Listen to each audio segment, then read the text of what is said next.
Vay. Vay. Remote mulazimat markazimi? Shundaq. Ana ayting, qanday yordamimiz kerak? Uyning turbisi yerilib ketgan. Amal qilib baqsangiz bo'ladimi? Men sizga bir amal qilib beray. Qarasizlar.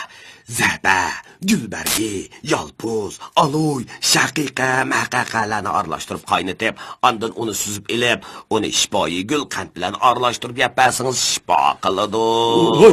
Voy, ustam. Ha. Men uyning turbisi yerilib ketdi davassam. O'yiningmi? Men tek sizning turbingiz yerildi. Voy, siz gap qiling ha.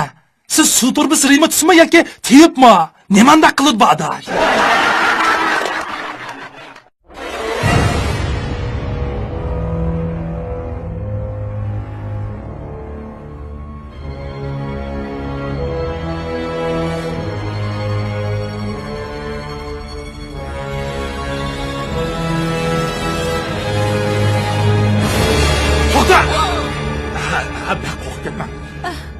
Sizning hozir ikki tanlash yo'lingiz bor. Biri, mush yerda jim turib 5 minut mening naqshamni anglaysiz. Ondan yo'lingizga ravon bo'lsangiz bo'ladi. Yana bir tanlash yo'lingiz bo'lsa-chi qaram. Men sizni hozirlik chanib edim. Birini tanlang. Unda bo'lsa aka. Men birinchi yo'lni tanlay. Men naqshingizni anglay aka. Qani ayting. Anglaysiz shundami? Quloqingizni dim tutib anglang. Diqqat ha.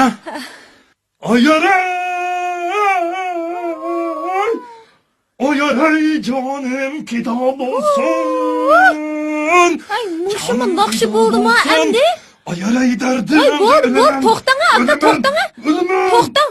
Vay toxtan buldu. Uhuy. Ay aka. Ay buldu meni hozir chanablı bitin ha. Bunda naqshini anglagandan çok qarang. O'lginim yaxshi-ki. Bir erning ayoli hadidan ziyoda semirib ketibdi. Shuning bilan o ayol o uydan bo'yiga chiqmoqchi bo'lsa, erni chaqirib ko'tirgizdi ekan. Hey Metobul! Voy Metobul! Voy, ha. Endi o'ltiraydiz odamni yana chaqirgan. Voy, ajab to'ydim. Nimanda g'ot qilaverasiz ey adam? Men uyga chiqima. Meni ko'tirib chiqib qo'ying, bo'ling tez. Ay. Yani kötüremde. Bulunga.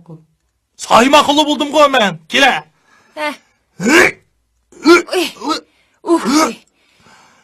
Uy, nimi degen semirgen de hemen de? Azırak oruqlasan bulmamdı. Oruqla. Daha hazır kötüremey kılıvatma seni. Kötüremey kılıvatma dep ağrıngicha. Hey, boş pika vaqtlaringizda o ağırlık götürüşni meşq qilsangiz bo'lmamda?